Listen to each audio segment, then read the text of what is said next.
სოფელ ქვაბისხევში გზის მოასფალტება მიმდინარეობს. სამუშაოები ამ დროისთვის სოფლის გზის 1400 მეტრიან მონაკვეთზე ხორციელდება. თანხები მუნიციპალიტეტის მოთხოვნით ცენტრალური ბიუჯეტიდან გამოიყო. პატარა ქვაბისხევის მოსახლეობამ გთხოვა რომ ასფალტი დაგვეგო, იმიტომ რომ აქეთ მოგიხსენებათ რომ არის მარიაწმინდების ეკლესია, ნაკრძალის ტერიტორია, ბევრი ტურისტი დადის, რაც ეს სასიკეთოა.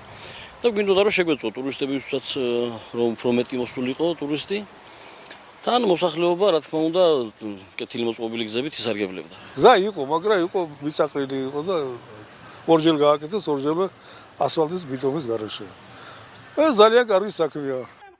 სოფლის მოსახლეობის ნაწილი სამუშაოებით უკმაყოფილოა და გზის მოასფალტებას სოფლის ცენტრშიც ითხოვს. დააგეს იქითა და გაიარეს და წავიდნენ. სოფელი აქეთ არის შვილო და დააგეს იქა ორნაბიჯზე. შემოსასვლელში დააგეს მარტო და აქეთა ხალხი არ ცხოვრობდით ჩვენა. ან თქვენ ითხოვთ რომ აქეთაც დაიგოს? რატო არ უნდა დაიგოს მაგალითად? აქ ეხლა თუ ამას აკეთებენ აგერა, აქ რა ასფალტი არ უნდათ? აგერა დარბაზია, აგერა შესასვლელშია. მერე ეს გზაზე უნდა იყოს. ამ პრობლემის არსებობას თემის რწმუნებული თანხების სიმცირით ხსნის.